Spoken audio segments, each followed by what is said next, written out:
My name is Elder Amy. I have other names, but I do love Elder Amy.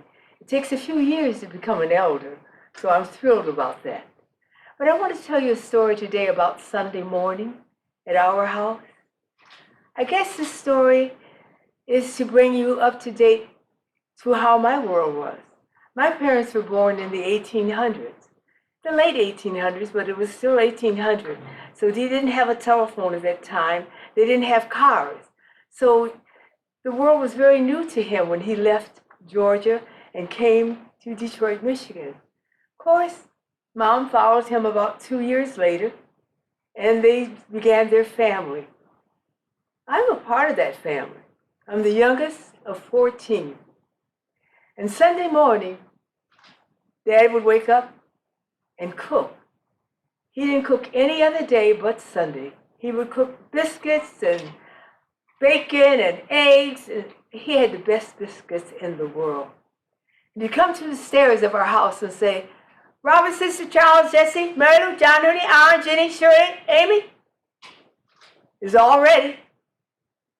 Well, I'm the youngest of 14. He named 10 because 4 of my sisters and brothers had died before, no, 3 had died before I was born. And the last one to die was 2 years old. And so I was the youngest of the 14. So Dad would call Sunday morning, bright and early. Robert, Sister, Charles, Jesse, Mary Lou, John, Henry, Aaron, Jenny, Shirley, and Amy. Get on down here, it's ready. We go down there.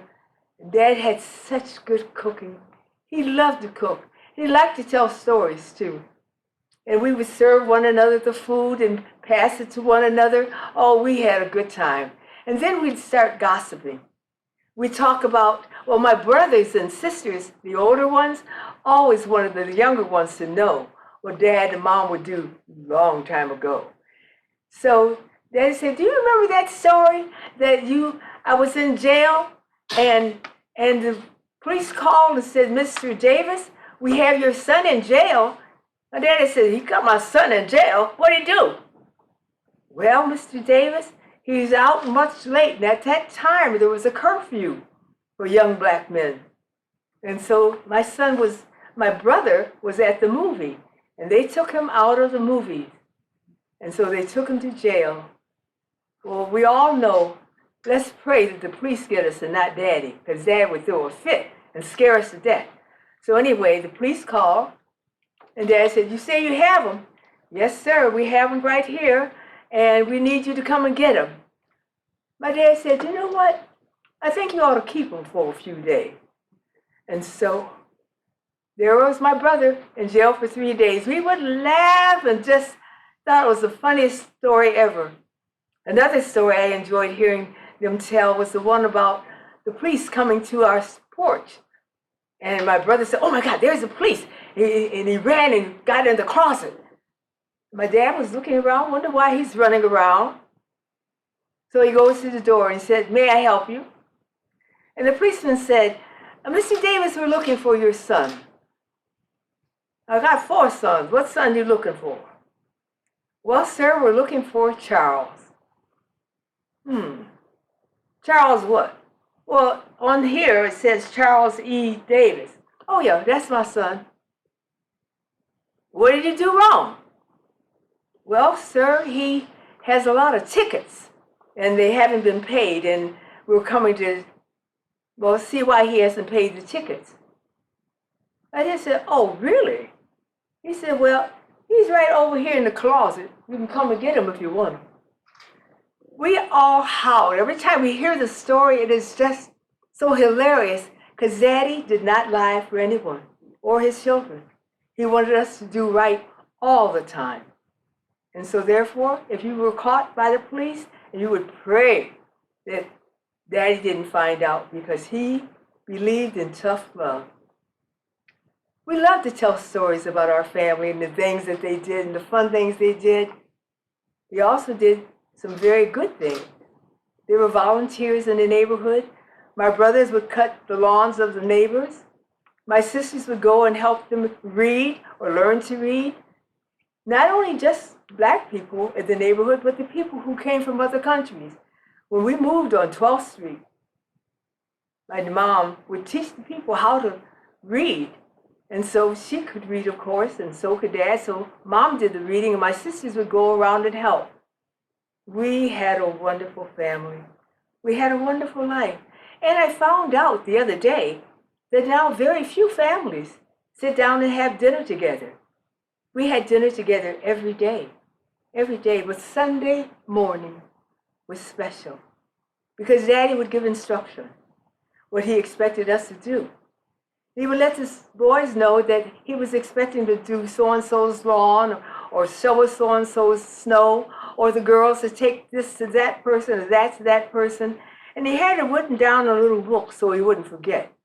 Now I understand the little book because I'm in my 80s and I have to have a little book to remind me of what I want to do or not do. One day, a minister, I was at church a lot as a little girl because I started playing for the church at 7. And so I would listen intently to the sermons, and I loved the hymns. I loved the words and the poetry.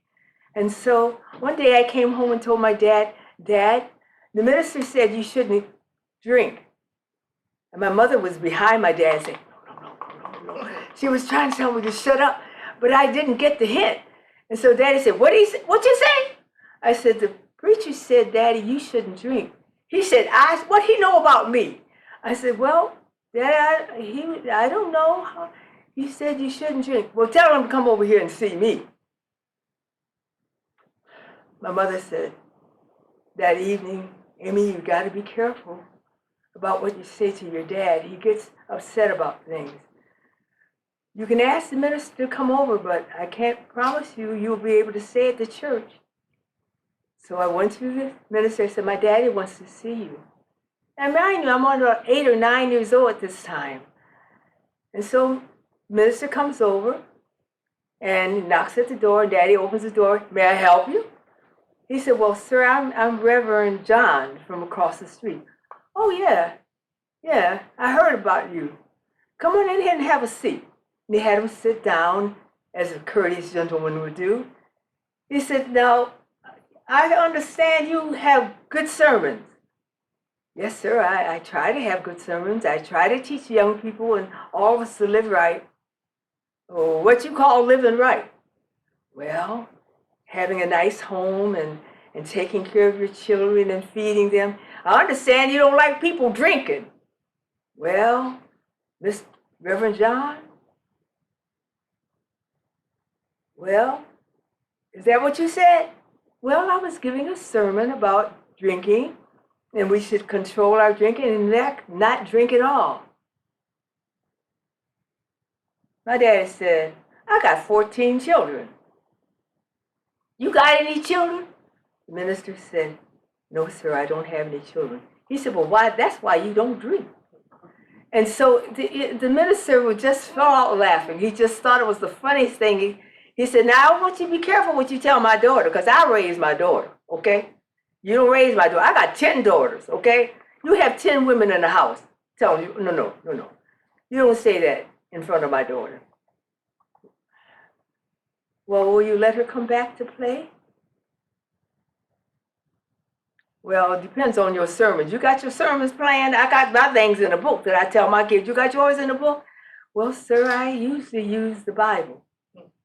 I use the Bible too. You know, that's how I raise my kids, like the Bible. I have each one in a group and they teach one another what to do. But don't do that sermon anymore. My children listen to me. Yes, sir. These were just funny stories because Daddy would make you howl and laugh because of what he believed in. And one thing I really liked about were his instructions on Sunday night. He would tell us, I hear that so-and-so got in late, or I hear that you were not talking right in class, and I don't know where he heard these things, but he was always giving instruction. He wanted all of us to finish school. All of us finish school. Now at our house, when you finish school, that meant finishing the 12th grade. And then you move out. Move out? Oh yeah, You move out if you don't go to college. So everybody went to college. Everybody. And Dad would say, well, when are you going to leave? Because my brothers were still at home at 30 and 34 years old. But they finally got married and had their own families. And I'm sorry to hear that so many families are not eating together anymore. We didn't have fast foods when I was a little girl. But on Sunday morning, that was the time. We had the most wonderful fellowship, and we had hot biscuits, just like Daddy cooked them. They were wonderful. Sunday morning. My name is Amy Jackson, the first president of the Detroit Association of Black Tellers. And I am so happy to be here and delighted that you are all here to hear the beginning of the Detroit Association of Black Storytellers. My sister, Edith Gamble, called me one day to ask me to call Dr. Barbara Coulter, the Assistant Superintendent of Curriculum for the Detroit Public Schools in the 1980s. She was searching for storytellers who happened to also be public school teachers.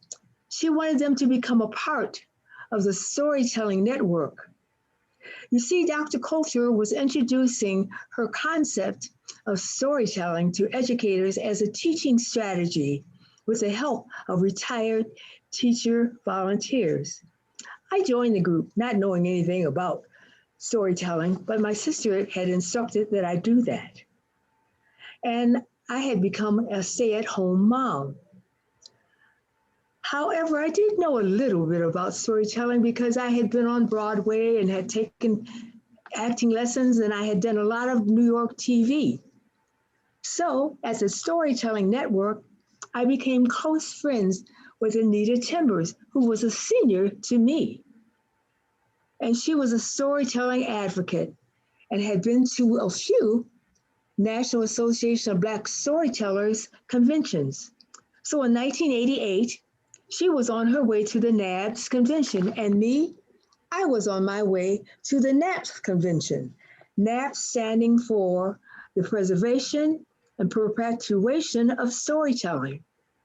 One was in Jonesboro, Tennessee, and NABS was in California. She came back and we compared notes and decided we both would go to the next National Association of Black Storytellers meeting in Brooklyn, New York. We came back just filled with excitement and joy and wanted to share what we had learned and saw at the National Association of Black Storytellers.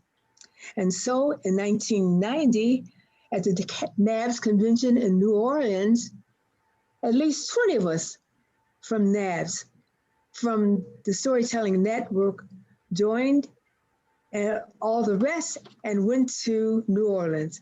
We were so excited. We just started buzzing. Wouldn't it be nice to bring them to Detroit and let them know how many wonderful things are happening in Detroit? So in 1991, at the NABS convention in Horry and Georgetown counties, North Carolina, there were over 20 of us from Detroit. Anita Timbers and I, by word of mouth and notes in the door, invited those people who had come from the network to join us for a meeting to discuss bringing the National to Detroit. We sent the letter and decided we would send them a note to let them know we would like to bring the National to Detroit, Michigan. They quickly let us know we had to become an organization. We had to become an affiliate before we could consider such a massive undertaking. That meant we had to call a Detroit meeting. Well, Anita at this time, because she was retired, she was busy traveling. And so I was left with getting in touch with everyone at the Storytelling Network. How do I do it? I didn't know how to do it, what day we would have it, when we would have it. So we both went back to the National Association for the Preparation of Storytelling in Jonesboro, Tennessee. At that time, my sister Jenny Crittenden, Sylvia Brown, and myself were coming back from Jonesboro, Tennessee, because we went together. And we decided, why don't we decide to have the convention? We'll just make it up since Nita is busy. We called her Nita. Anyway, we decided that it would be at Jenny's house. At least she invited us to be at her home. And Sylvia Brown and myself decided on the date would be Halloween night. And when we finished that conversation, I was given the job to write everybody. So I sent letters to all public schools, to all public libraries in the Detroit area, and to our Storytelling Network volunteers. It was very tedious and a costly job that I'll get to later. For Jenny's house on Halloween night, October 30th, 1991 at 6 p.m., it was a success. Her house was packed and she had a huge home in Palmer Woods. And so we all fit in. I mean, all kinds of people came.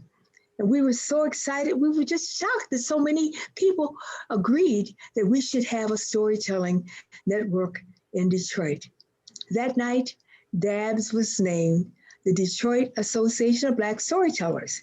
And I became the first president, Elaine Gregory, the secretary, and Nisha Timbers was the vice president, and Gloria Lamb became the constitution and creator of our bylaws. We were just so excited.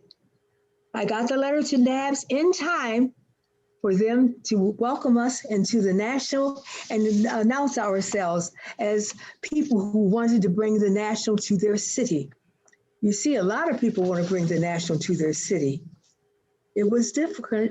It was a very difficult job, yet very rewarding for all of us.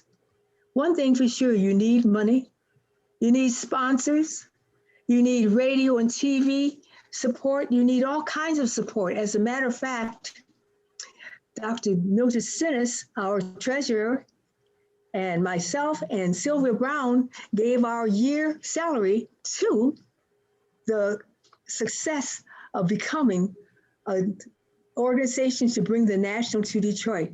Also, Gloria Lamb had invited the board, the national board, to her home, 30 of them, mind you, and had a fabulous dinner for them, and at no cost to anyone but Gloria. And so it was that kind of giving. Everyone wanted to bring the national because we were so excited. So we made hotel reservations over and over and over again, because as soon as they found out we were a Black organization, our reservations were canceled. Of course, everyone wanted to be the convention, you might say director, but Gloria Lamb was director, or it was the president. So she named Vivian Butler as our convention person to run things. Alma Greer was our president at that time, and she had so much to do. She had to get everybody on different committees. There were over 30, like who's going to transport the people from the airport to the hotel and back, from the hotel to the airport, who was going to get the person from meeting to meeting, because we had to go see Belle Isle, we had to take them to Canada, there were so many things to do when you are planning a convention. And thank God, Gloria Lamb and Alma Greer had experience at working with convention planning and were invaluable assets. Most members were not, so countless arguments ensued at every planning meeting. After the convention, we were all exhausted by the mayhem. We even gave an award to Dudley Randall, who was the first person to start a Black publishing company in Detroit, Michigan, and he was also Poet Laureate of Detroit. We gave an award to Dr. Charles H. Wright, and he was living at the time. We were so thrilled to give him the award for having started the Black Museum now called the Charles H. Wright Museum of African American History. So we had a lot of successes, and people are still talking about the wonderful time they had in Detroit. However, it was damaging in many ways, for we lost more than half of our membership immediately following the convention, and they have not returned. I am thankful to be living and to see the progress we have made under President Anthony Ross and today's members. I know it is important that we continue as a group to tell our stories to our children, to their parents, to our families, to America, and to the world.